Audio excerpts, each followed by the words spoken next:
I'm just testing this LT77 box out. We got off the shelf. Seems to be alright. This is another one. I'm running out. This is I think this is an LT77S, but it's hard to tell because it hasn't got a number on it. Somebody's ground the number off, but I know I took it out of a 200 TDI many years ago. But if you can hear from the machine down here, it's pumping away and not getting anywhere. And you can perhaps see that the little manometer there is on about 1.5. There is a reason for that. There's a leak. But where is it? Well, let me show you. Here. Not too important, but I've got to fix it anyway. Can you see where it's leaking from?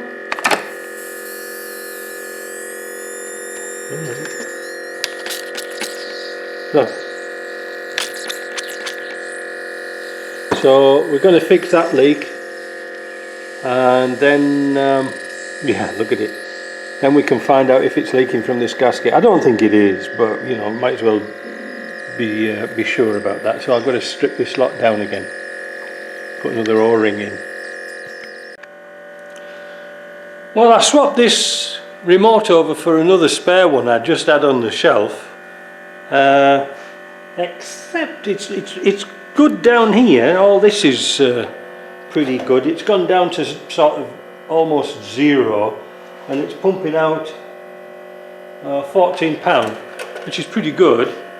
And the only place it's leaking, I don't know if you can see. Let me pull this around a bit. There's the tiniest leak out of here, and that's where this switch went.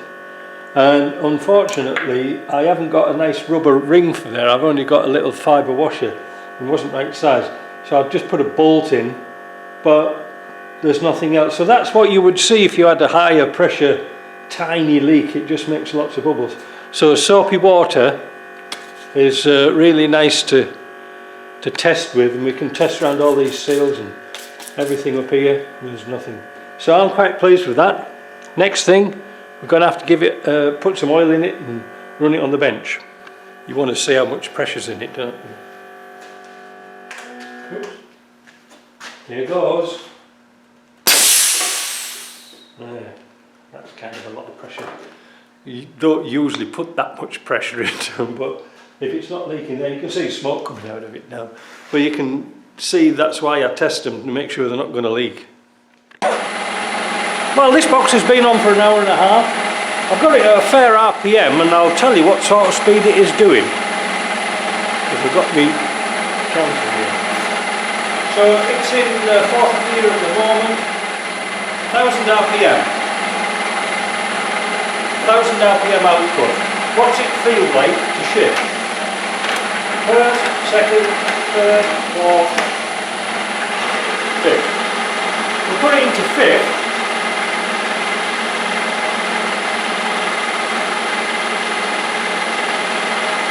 Around about 1450.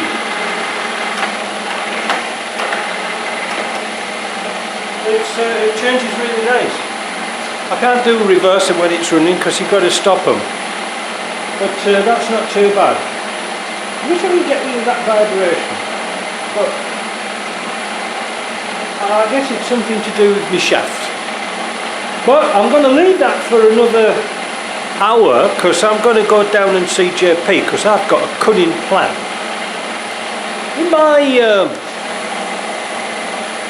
my container I've got quite a few gearboxes, and I thought, well, I've got my tester out, I'll test this one. But I've got an R380, and my friend Mark bought this from down in Florida, unknown. Now, when I put my simple tester on with a drill going through the input shaft, it seems to be that everything was turning right. But I noticed the other day it has had a cover fitting, and it's got sealer coming out of here, which Ashcroft wouldn't have done. So I'm thinking about doing something. I'm thinking about pulling it on my bench, pull it to bits, have a look at it, but at the same time put the my heavy duty bearing system on here and the back, and see how it's going to work on the test bench. I'll just turn that down. How it's going to work out on the test bench, and then we can make sure the oil's going around it and stuff like this, because a friend of mine, Dimitri, in Greece, got an Ashcroft's kit with the extension on, you know, the extension bearings, heavy duty bearings, and he said they were tight. Now JP's machined my casings, and I have been looking high and low for the bloody casing. I can't find it, and then it twigged it's still on his bench up there. So I'm going to leave this running for a little while. Yeah, it's in third, so that's nice. So it's not like all the drive shaft, all the shafts turning, so that's good. I'm going to leave that for a little while, go and see JP, and then later on, when I take this back into the container and dress it all up, I'll put the R380 on the bench, because I can quickly pull it to bits, because I don't think it needs any parts, but I'm kind of curious why he got it so cheap. More later, but this is a good little box. Like I said, there's no leaks, everything seems fine. I'll leave it for another hour, wrap it up, and put it in the container for another 6 years.